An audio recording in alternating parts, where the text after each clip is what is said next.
Hello everyone and welcome to this video. I am Jay Wakefield and here tonight I basically want to talk a wee bit about this laptop. Now, I suppose every person who collects computers will have a list of some machines that they absolutely must have in their collection. And I have a few of those. For example, my collection must at some point include the Compaq Presario 2200, the Commodore 64, a Packard Bell Legend, which I now have, an older Apple Mac, the Dell Latitude XPi, and this, the Dell Latitude CPt. Or, as you could call it, the Dell Latitude Cup of Tea. As in, cup of tea.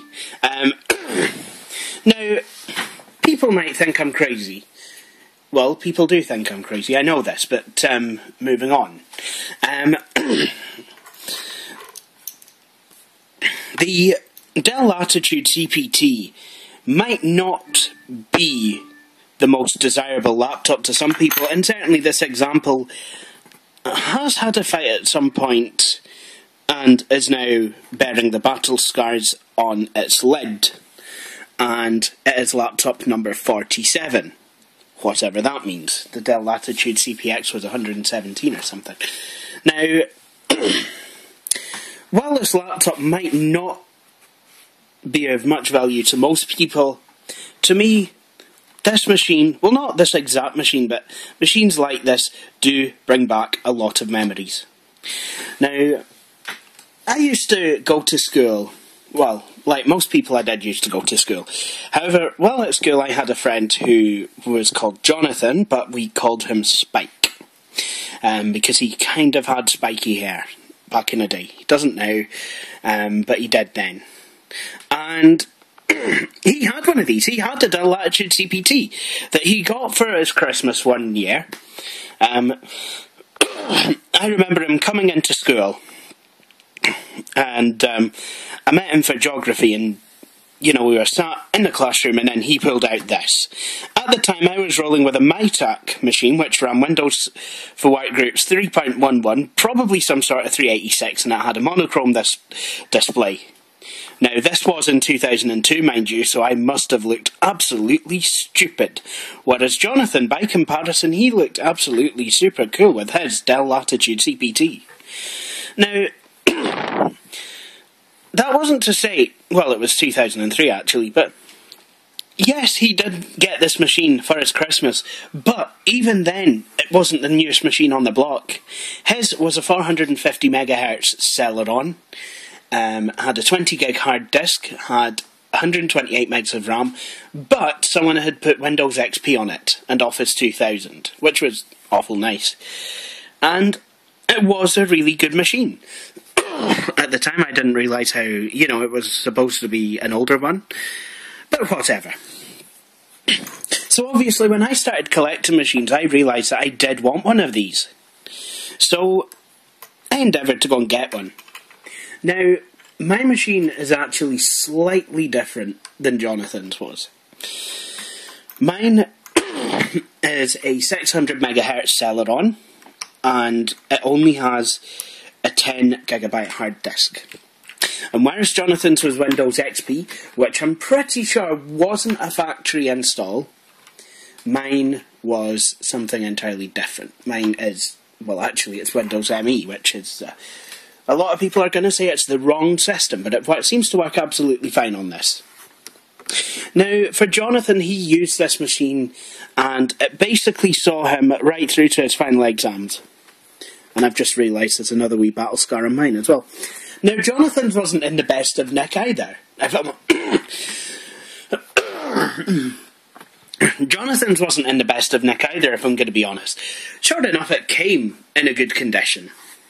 But after about a year, the CD-ROM drive stopped closing, so he couldn't really use it with it. And, well, one of our school teachers so eloquently put it that if there was to be some sort of apocalyptic disaster, Jonathan could survive on the food between the keys of his laptop computer for about 2 to 3 months.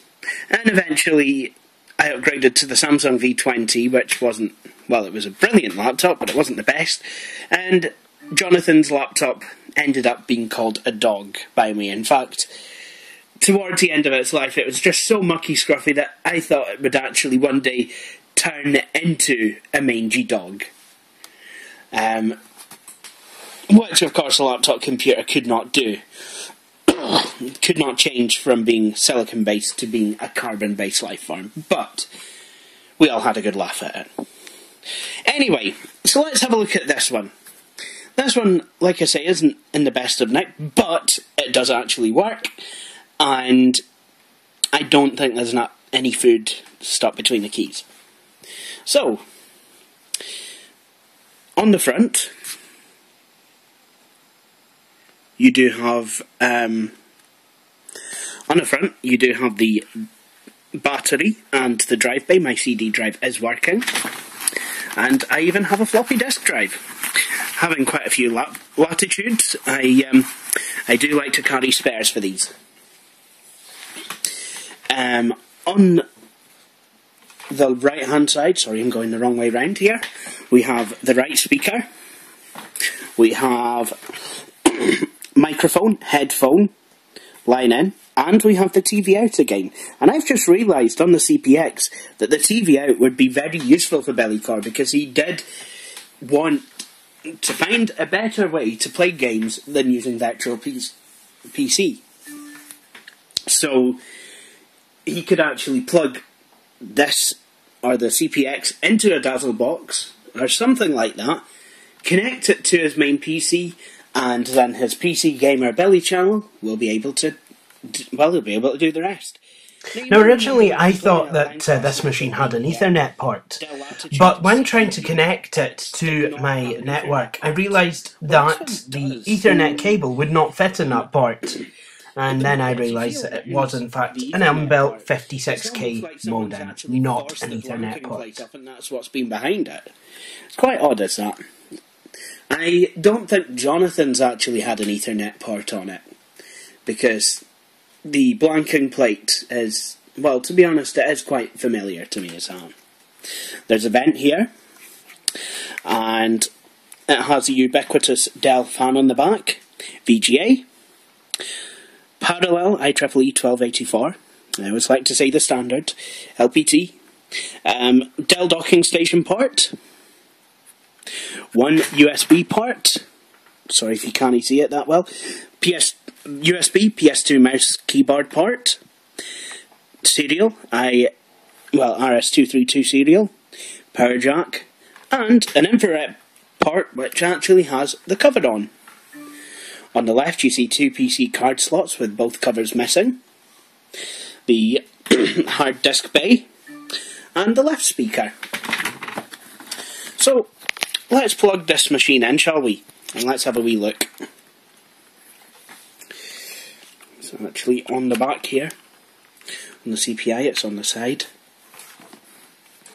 And while I'm at it, I have a wireless card. So, even though this machine has an Ethernet port, we're still going to use a PC card. Because I'm cruel like that. And I'm gonna put it in. Right. There we go. I do believe the wireless drivers are installed on here.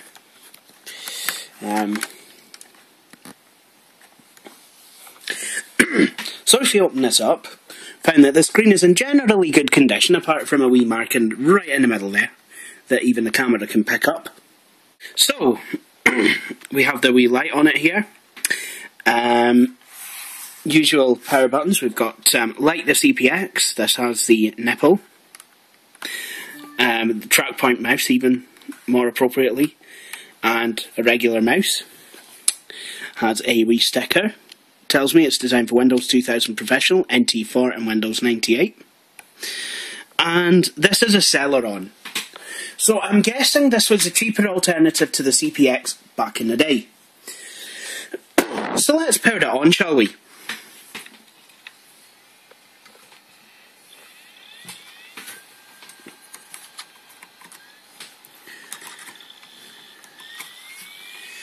There's a CD in the drive. I'm going to strike F1 to continue. I probably should have set the date and time. And that's it, picked up the wireless card.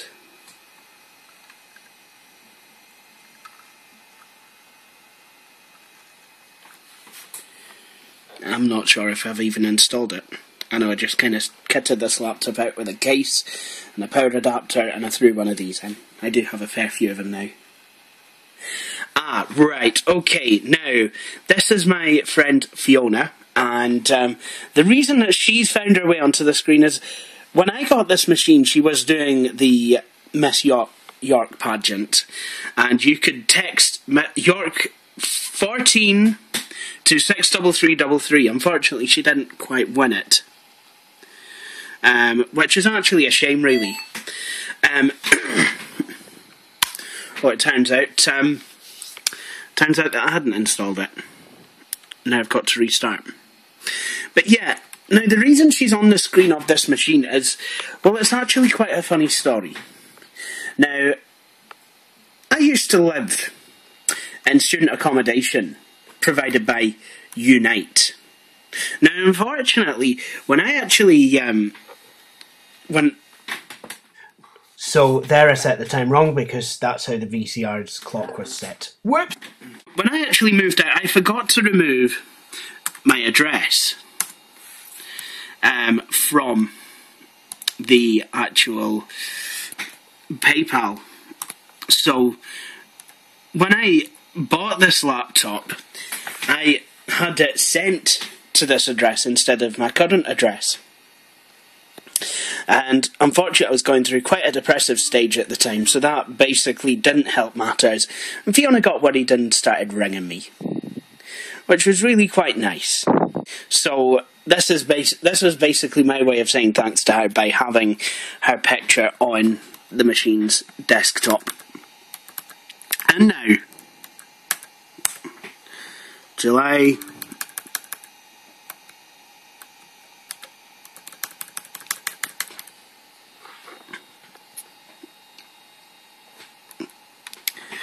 There we go. And I think we can just get out of there. And there we go. That's the date and time set.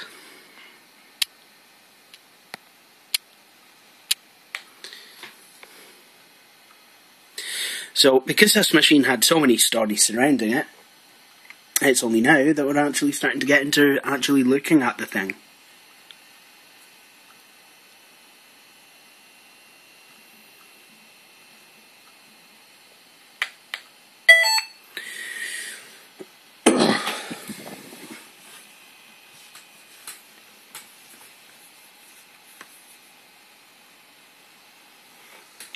So just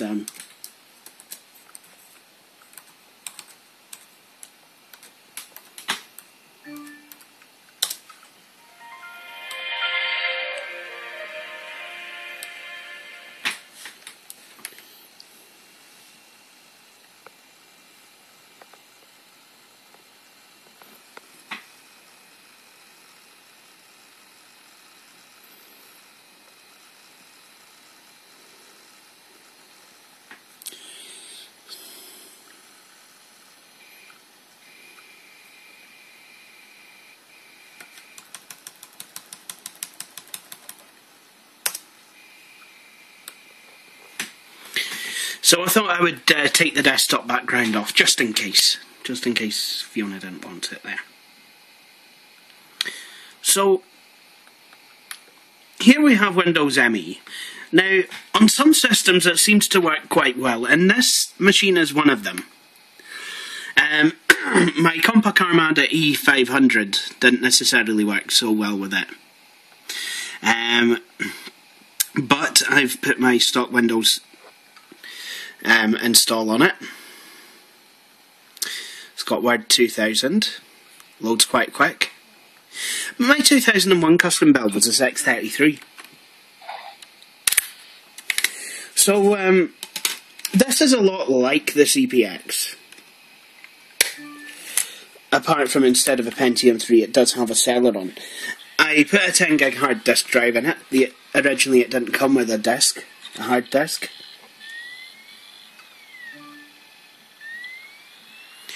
So, I thought it might be a nice wee idea to play a wee bit of Just Grandma and Me. So let's do that.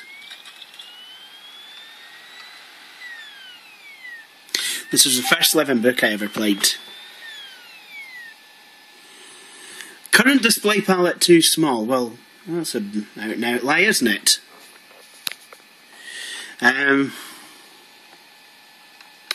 So basically what I'm going to need to do is I'm going to need to drop it down to 256 colours, because that's what living books usually like. And while I'm at it, I think what I will do is drop the resolution down to 640 by 480. Now, some of you will remember me complaining about a client's laptop, about how the display, when you had it lower than its native resolution, it was really, really poor. And we've been quite surprised that this should even be the case at all. Because this machine was 2004 vintage. I do believe that this Dell Latitude is either 1999 or 2000 vintage. And look at it! It's absolutely brilliant! You can barely tell that this is not the native resolution. This is absolutely perfect. And it has the same graphics card as the other machine, the CPX, which means that this would make a relatively good gaming machine.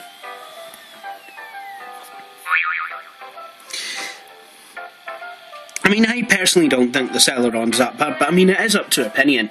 Personally, I think the Celeron processor is a better trade-off than the graphics. But then again, I mean, I've had good experiences with Celerons. They're not the quickest, but they're not terribly bad.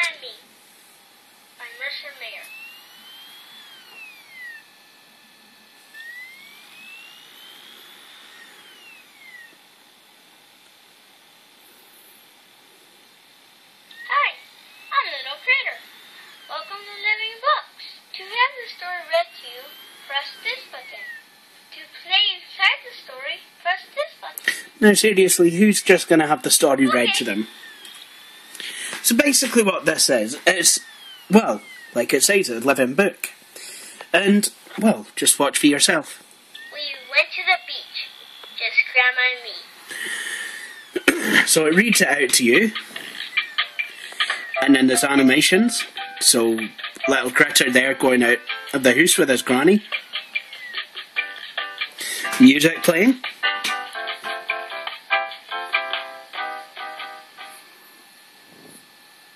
And then, if I can take my mouse, and then I can click those certain things. Woo! Okay. See, we don't have those in Scotland. Whoops!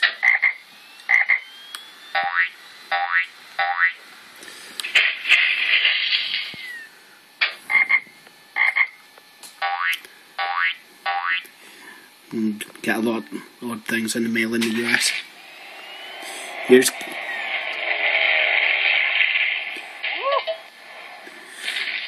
I didn't realise bluebirds made sounds like World War II fighter planes, but okay. Nice.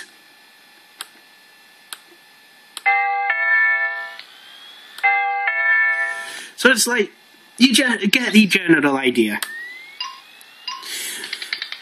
clicking on most things actually makes other things happen, and that's really quite fun for kids. It was fun for me when I was 7 years old playing on it. Can I sit by the window? You may, if there's room, dear.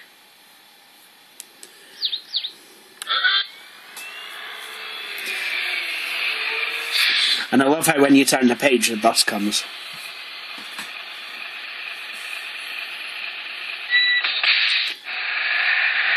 we go.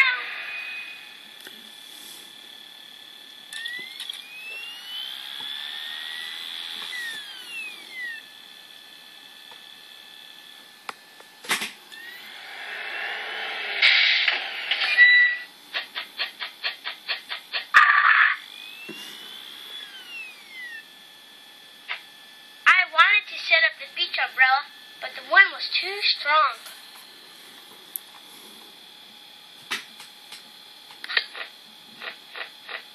Whoa! Nice!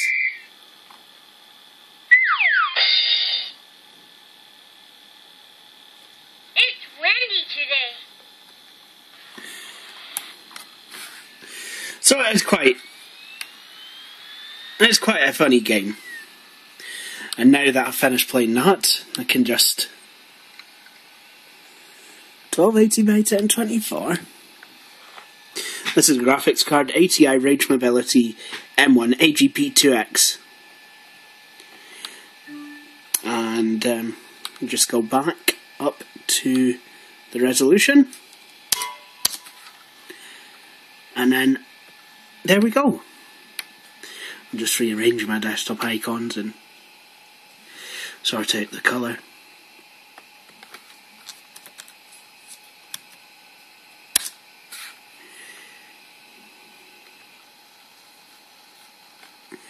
There we go. Now, as you can see, there's no floppy drive in the system at the moment, and thanks to the multi-bay driver, it won't actually show what's not there. Whereas if that wasn't installed, it would show a floppy drive anyway.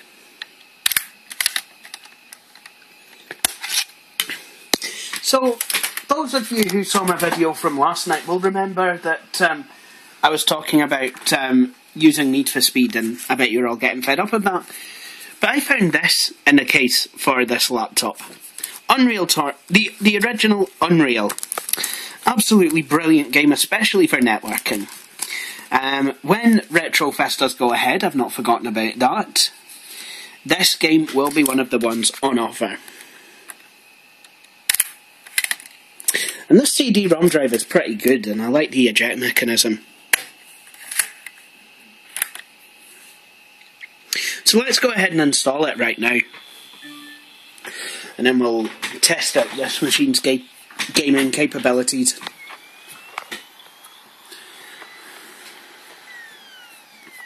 So yes, I would like to install Unreal Tournament on the cup of tea.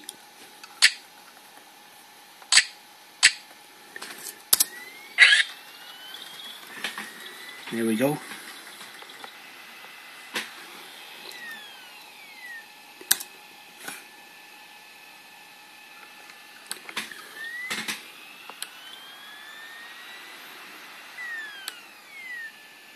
What I like about Unreal is it will run without needing the disk. Obviously that does mean it takes up some hard disk space, so it would be an idea to have a hard disk capable of running it.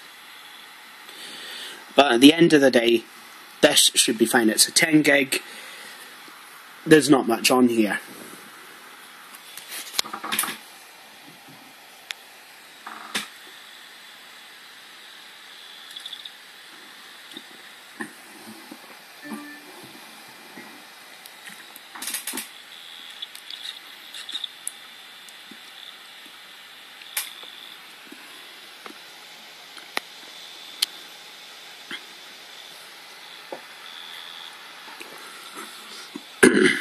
And it's now. Cool. So that's Unreal installed. So let's play.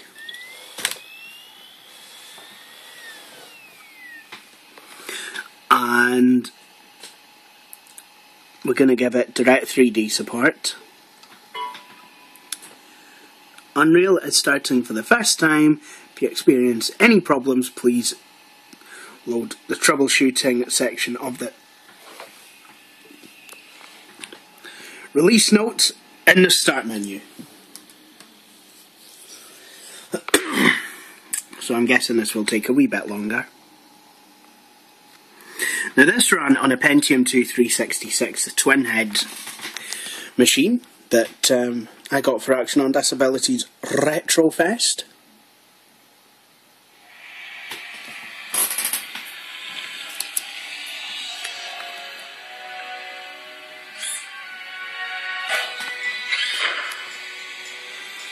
Oh dear, it's not necessarily worked out as well as I was hoping. Oh dear. That's torn it. So this is Unreal Tournament. It's, unfortunately you need a mouse and really two hands to run it. But it is actually, oh, crevens, I'm not doing so well. Come on, left, back up you go.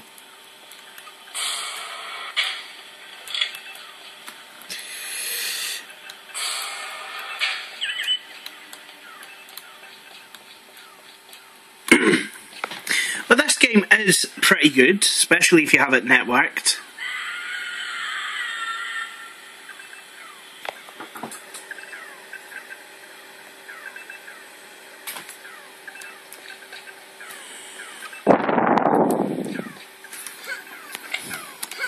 Prisoners of war. Escaping.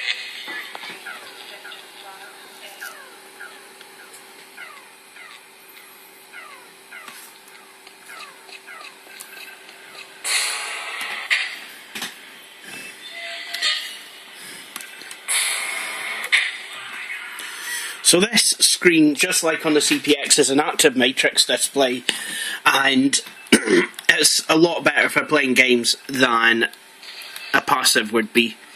And the graphics are really quite good for this game, thanks to the fact that this game is 97-98 vintage, and there is an 8-meg graphics card in this machine.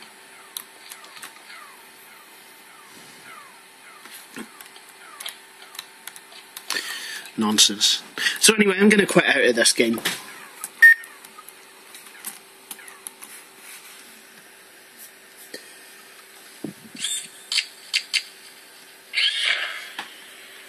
So getting this game actually running. I installed DirectX 9. You may notice the PC card Ethernet port is in the machine, and there's a good reason for that. I realised, like I just said, this is actually a modem port, not an Ethernet port, so yeah, that is basically epic fail for me. But on that note, I do hope you've enjoyed watching this video. Please subscribe, the instructions on how to do so will follow, and I would also like to thank all my subscribers and supporters, and I hope you all stay tuned and look out for my next video. Thank you for watching.